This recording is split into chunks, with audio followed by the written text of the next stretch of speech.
This episode is brought to you by the new Gold Silver Vault app. Get it for free at hiddensecretsofmoney.com. The entire world is facing a debt-driven disaster, the scale of which has never been seen before in human history. The situation is now so severe that we're left with only two options: default on our debt or inflate it away. You can already hear people blaming the free markets and even money itself for our problems, and to me this is just tragic, because we don't have free markets anymore, and we certainly don't use real money. This is the real reason for our problems. Our money itself has been corrupted. It's not just an issue of economics. This affects your freedom. When this crisis hits, people will be screaming for the government to do something when it was the government that caused the problems in the first place. Many societies have faced this dilemma in the past, and we can learn what the outcomes might be simply by studying what they did and comparing it to what we're doing today. So while I was in Germany, I decided to stop by one of my favorite museums and take you on a kind of crash course of the history of real money, how it evolved, and the twin dangers that arise when money is corrupted. I'm here at the Bundesbank Money Museum in Germany, and this is one of the best museums I have ever seen. Right at the very beginning of the museum, you walk in and it starts with barter. You know, originally the first form of currency was livestock. The problem with livestock, though, like for instance this cow, if I traded this cow to you for something and somebody else wants to trade you something else that's of much lower value, you can't make change. A system that relies on barter is very inefficient because you not only suffer from the problems of divisibility, you also rely on the hope that you will find someone who has a good or service that you need, who wants something that you have at the same place and at the same time. In economics, this is called the coincidence of wants. Now add the fact that most goods have a shelf life before they perish, and you can see why barter systems held mankind back for so long.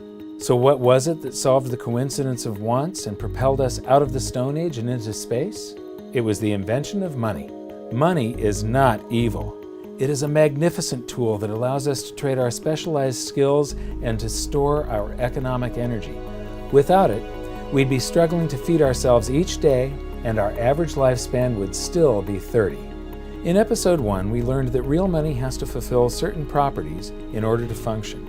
But 2,600 years after its emergence, people still confuse money with currency, even the so-called experts.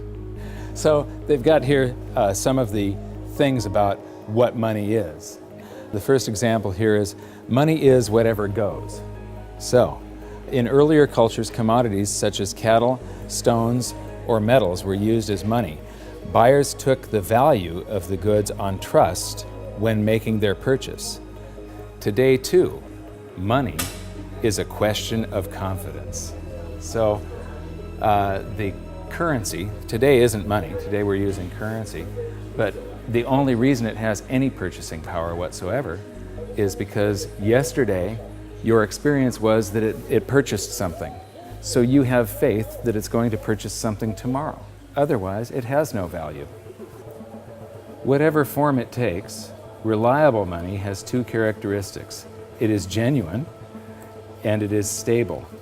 People can rely on its value. Well, you know, what fiat currency around the planet has maintained its value? They all fall in value. So right away you can see the difference. They're talking about currency here. And when they say it's genuine, I mean, what is genuine? A counterfeiter, somebody that's running their own printing press in their basement, is making genuine notes as far as he's concerned. I mean, they're genuine counterfeits. These things that just come off of a printing press, well, yeah, it's a genuine lie from a central bank or a government that you've got something that's going to store value for you, because it doesn't over long periods of time. It loses value. Gold, banknotes, and electronic money, meaning electronic currency, may be stored, divided up, or transported. As its material value has declined over time, its genuineness has had to be beyond question. Well, this one says that it's got to maintain its value, and right here they're contradicting the next one. The one thing here, gold, is the only thing that they're talking about that has not lost its value. In the past, Rare goods were used as money. Today, central banks must ensure that the supply of money is restricted. Well, what are they doing all over the planet today? They're lifting all the restrictions on how much currency they're creating. They're flooding the planet with currency. The next display shows the usual museum pieces that are described as commodity money: cowrie shells, representative axes, cocoa beans, and the like. While these work better than barter, none of them were actually money because they all had a weakness: one or more properties of money that they couldn't fulfill. Therefore, they are commodity currencies, not money. Some of these were widely used right up until the beginning of the 20th century, and there's some stuff here that I haven't seen before. Here's something very interesting. This brick of tea, its value is in the intrinsic, it's in the commodity that you're using, it's the tea. But this one has a certain fungibility to it. Each unit would have the same value, and you can make change. You can snap these things apart into units of 6. It's portable. It's not that heavy. This fulfills quite a few of the functions of money. I would not imagine that it's that durable. It probably doesn't wear that well. And now we come to the emergence of real money. Here we have little pieces of metal, just little pieces that have been broken off of bars or something that was cast, other little blobs of metal that were traded as a currency. You know, they had purchasing power, they had an intrinsic value, but they still weren't fungible, which means interchangeable. Every one of them had a different value. You can see that some of them have a higher silver content, some of them have a higher gold content. These are called electrum. It's a mixture of gold and silver, naturally occurring.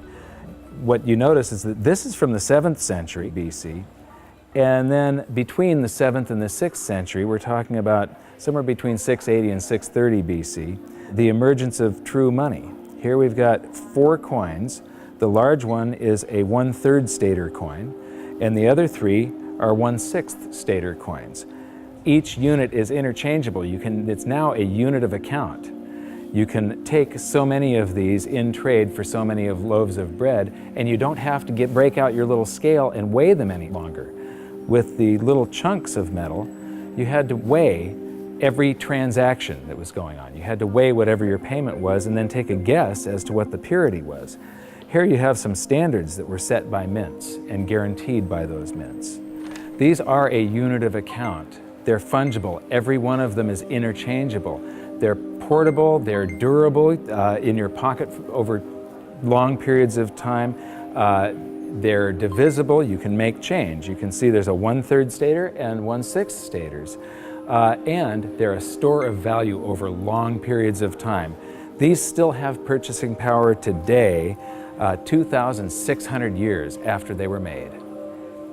Another thing that I find really interesting is between maybe 680 BC and 300 BC, cultures all around the world, they all gravitated toward gold and silver coinage as money. The entire world sort of decided all together that gold and silver were money. Why? Because the free markets keep on selecting gold and silver as money because of the properties that it has. So, now we get to the room of real money. This is a vault door, and this is where they've got all the great examples of the real gold and silver coins. So come on in and join me. So here we get to the first, this is gold and silver, what they're using to make money, and here we have some very early representations of gold and silver coins. And I love these displays. They start with coins in Lydia, so these coins go back to the very first minting of true coinage. So here we have starting in the 6th century BC, and then it goes up to the 3rd century, and then from the 5th to the 11th century, and the 13th to the 15th century. And these displays just go on with the history of real money, gold and silver. Here is 17th and 18th century. Here we come to the 19th century, and now we're all the way up to the 20th century here. And here we come to our first example of government-issued fiat currency. This is from China. This is from 1375. And what's interesting is I have a chart that compares the value of the paper currency in China compared to silver. and there was a hyperinflation of this currency. It wasn't backed by anything. It wasn't backed by taxes. It wasn't backed by anything in the Treasury. They could just print this. And so this went into a hyperinflation because the government was just running its budget by just doing deficit spending by printing. And then I'm going to skip to some of the colonial currency. This is the United States, and each one of these currencies is printed by a different state. We've got Maryland, South Carolina, North Carolina, Connecticut, New York. This one here is particularly interesting. It's printed in the 14th year of the reign of King George III. It's dated March 25th, 1776. So this is just a few months before the Declaration of Independence. It says, "'Tis death to counterfeit." But this was printed just before we started coming out with the continental dollar, which went into a hyperinflation because of pure deficit spending on the Revolutionary War. And so this is the wall where real money gets corrupted. This is where it all turns to paper, which sometimes is backed by something, but it can be a lie. They can print more than they have of the stuff to back it. As we learned in Episode 2, one of the first things a country does at the outbreak of war is to suspend redemption rights so that their currency is no longer redeemable in gold. This is exactly what Germany did before World War I. After losing the war, they suffered through one of the worst hyperinflations on record when they were burdened with massive reparation payments to France and the Allies. These heavy penalties stifled the German economy and brought it to a standstill, leaving the country with the same two choices all indebted nations have faced throughout history: default on their debt or inflate it away. Defaulting was not a viable option, as they were completely impoverished, weakened, and surrounded by armed forces ready to take their land. Since their currency was no longer tied to gold, it was decided to light up the printing presses and inflate their way out, paying the debts with new currency created out of thin air. This had drastic consequences. Check out some of this Weimar currency. The display starts with one mark that actually purchased something, but soon the notes rise to the thousands, then the millions, then the billions, and finally the trillions. It's mind-blowing. You'll notice that I'm laughing a little bit as we move through the museum, but I'm not laughing at the people. I'm laughing at the stupidity of central banks and of governments and how we never seem to learn from history. Okay, this is an example of different currencies used during the hyperinflation, and they call some of it inflation money and emergency money. This is interesting. They figured the way out of hyperinflation was to print more. So in 1923, the value of money fell by 50% or more per day. So that means prices are doubling every day if it's falling by 50%. Nearly everyone spent their money as quickly as possible on bread, shares, and other safe assets. Well, I don't consider shares safe assets. Actually, the stock market did not keep up with the inflation. However, this rapid circulation only served to stoke inflation even further. That's the function of velocity of money. It's just when velocity picks up, it's just like expanding the quantity. It's got the same effect. At the end, even 144 printing companies working for the Reichsbank could not keep up with the demand for banknotes. Emergency money issued by cities, local authorities, as well as banks and other enterprises started being circulated. So everybody was issuing currency to add to the currency that the government was printing like crazy. Although banknotes with face values of trillions of marks were issued, the vast demand for money, that's not correct, the vast demand for currency led to a paper shortage. Printers used anything that could be found, including wool, wood, and silk. So here's some example of wood, wool, and silk currencies over here. So this is a great example of how even here, in a museum of what they call money, this is the Bundesbank, one of the world's great central banks, if you can call any central bank great. They don't understand the difference between money and currency. They're calling all of this money, and it has nothing to do with money. This is just a promise. It was a promise to pay money at one point, and then it was a broken promise. People will have faith in these government-created currencies, and it allows governments to basically rob their own people. The government erased the debts that they had left over from World War I by just hyperinflating the currency, and basically that transfers all the wealth of the middle class to the government. The government inflated away the debts, but they also inflated away the prosperity of their entire population. When we were in Germany, we got a chance to shoot in front of the Bundestag, which used to be called the Reichstag, and it's very, very significant in that out of monetary crisis, you very often see the political landscape change dramatically.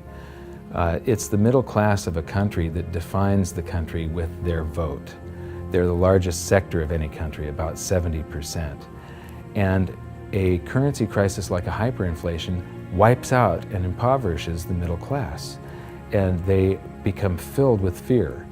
And it's very easy for somebody to come in and prey on that fear. And dictators arise out of hyperinflation. And this is one of my greatest fears as far as the United States goes. I think that we all have to be very, very careful and very watchful for what happens in the future. A few years ago, I was interviewing Congressman Ron Paul, and he said, I think that there's going to be a financial collapse before they come around to thinking seriously about monetary policy. But the real thing we have to worry about is not the loss of our wealth. It's the rise of a dictator. It's the loss of our freedom. And what's interesting is the rise of Hitler. There were 2 times where he played on the public sphere. He could never have come to power had there not been a hyperinflation back in 1923. Just 1 week before the end of that hyperinflation, that's when Hitler made his first big public appearance.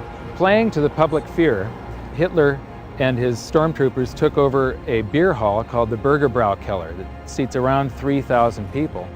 And he took the stage by gunpoint, and to this literally captive audience, he gave the speech that would change the world. Because of the hyperinflation, the audience had been recently impoverished. Their wealth had been stolen by the government running the printing presses. And so they're all scared. He offers them a scapegoat and tells them he's got the way out. He became very popular after that, and the very next day, the people that were listening to him followed him in an attempt to overthrow the government. He was arrested, tried, and convicted of high treason and served time.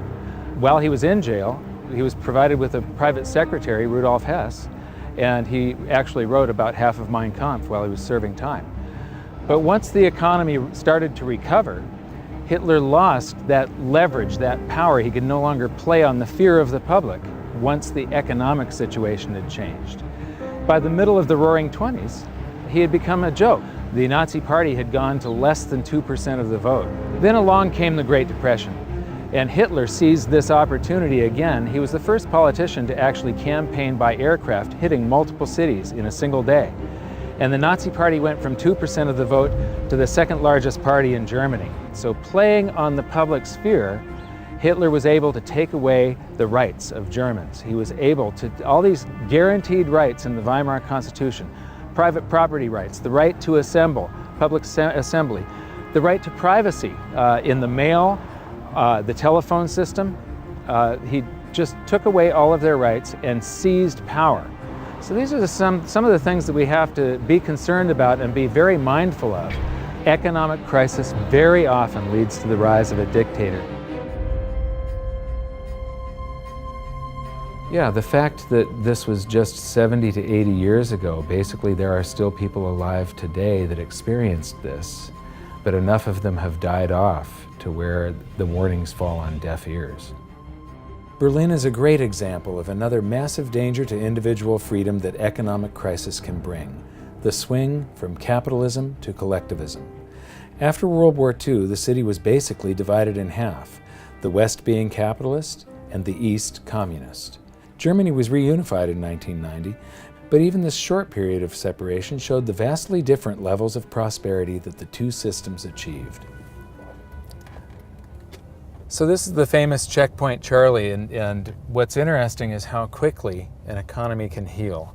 Just 20 years ago, you would have seen a tremendous difference between the East and the West. You'd have one side that has tall buildings and is much more industrialized and new, and then one side that's very old and gray. It was one of the best examples of what a state-run society does to an economy. How the more the public relies on government, the worse the general economy gets. What happens, in capitalism, you have the greatest disparity between the poorest and the richest individuals. And there's a backlash against that. And you see this happen in waves and cycles, this cycle that goes from capitalism to collectivism. Here, the example, you had this line going right through a city, and one side of the city that was very poor, and the other side prosperous by comparison. Now, when we go toward collectivism, they want to eliminate this great disparity between the poorest and the richest individuals. But what happens isn't that they raise the standard of living for the poor up here. They drag the whole economy down so that everybody ends up living down here, except for the people that are running the government. Collectivism is a danger because we've proven time and time again that it doesn't work. The evidence is in. If you look at history, it's clear that maximum prosperity can only be achieved through individual freedom, free markets, and sound money. You'd think that we'd learn from history, but I'm going to show you a few more displays from the museum that prove conclusively we haven't. And this is where we are today. This is a sheet of 50-euro notes, and these come out of the printing press, bam, bam, bam, bam, bam, just like those notes did. And the entire world today is sort of, every central bank across the planet is creating currency like crazy right now. I think we're going into a deflation, so they're trying to stave off deflation right now by printing their way out of it.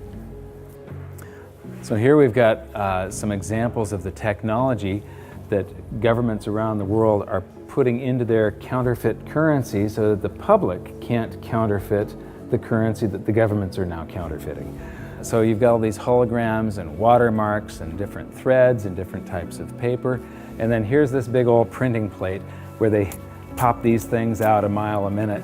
And right now they are hyperinflating the base money around the world, the paper money.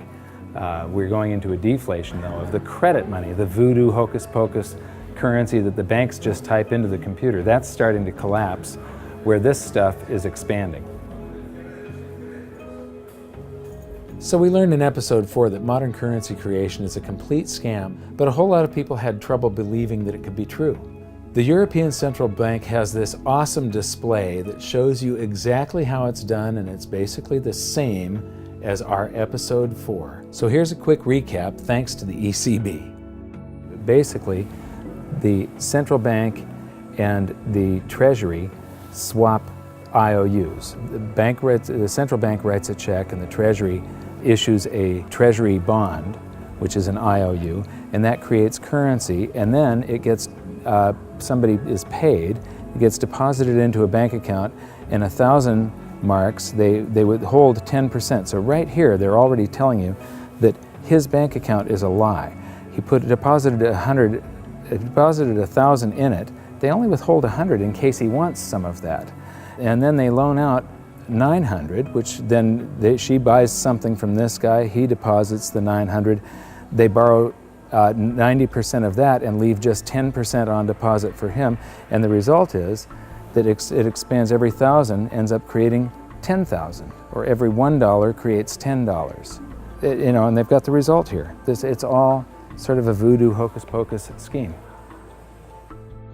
One of the great things that I've noticed here is that throughout the museum they keep on proving the point that even though this is the Bundesbank Museum, they prove the point that fiat currencies that come off of a printing press eventually go to zero, that they're really worthless.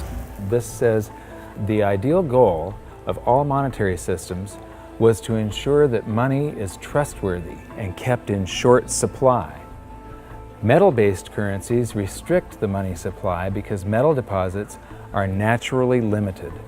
However, during the Industrial Revolution in the 19th century, the rapidly growing economy needed a means of payment which could adapt flexibly to this growth.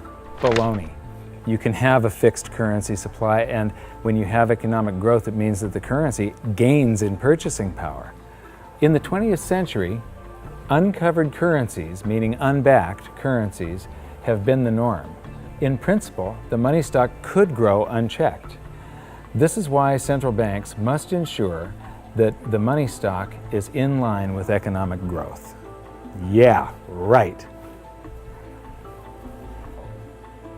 So here we've got my buddy Milton. Actually, Milton was sort of a semi-free market economist. He won the Nobel Prize, so he's considered the dean of the Chicago School of Monetary Thought, which are monetarists. They believe that we should have a Federal Reserve and it should expand and contract the currency supply to achieve stable prices. One of the problems with Keynesians and monetarists and so on is that they think you should expand it and contract it, but they never contract it.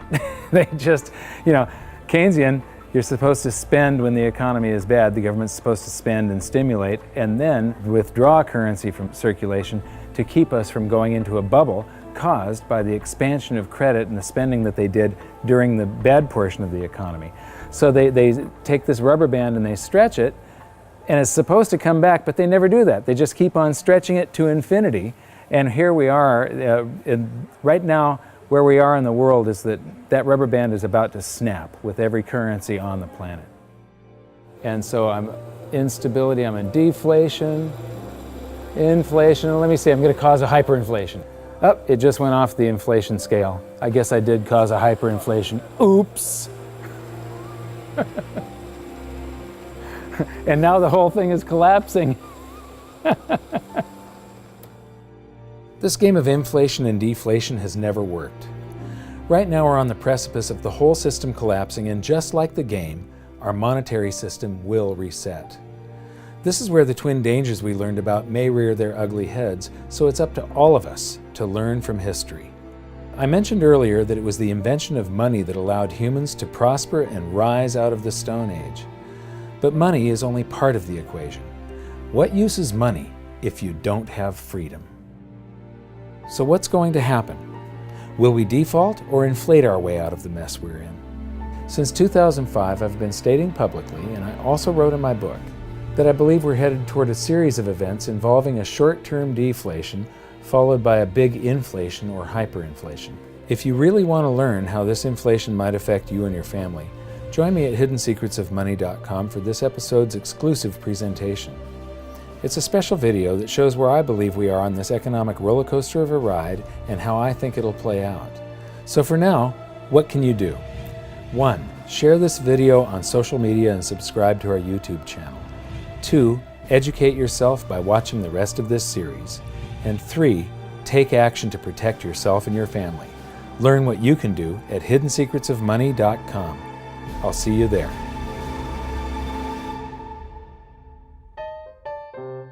Should I buy $500,000 or $1 million? Let me see how much. This is not going to travel well in the suitcase, but it would be good to have €1 million, wouldn't it? Tough decision. So, okay, I'm going to buy €250,000. So here's €50 for your €250,000. And 7,95. yeah. And I get change back. This is about €8 to buy €250,000. 7,95, 8, 9, 10. Okay. 40 sind 50. Okay. And what's interesting is these are going to eventually be in here. And it won't be too long before these end up like this. Oh, and we get some chocolate gold coins. Dankeschön.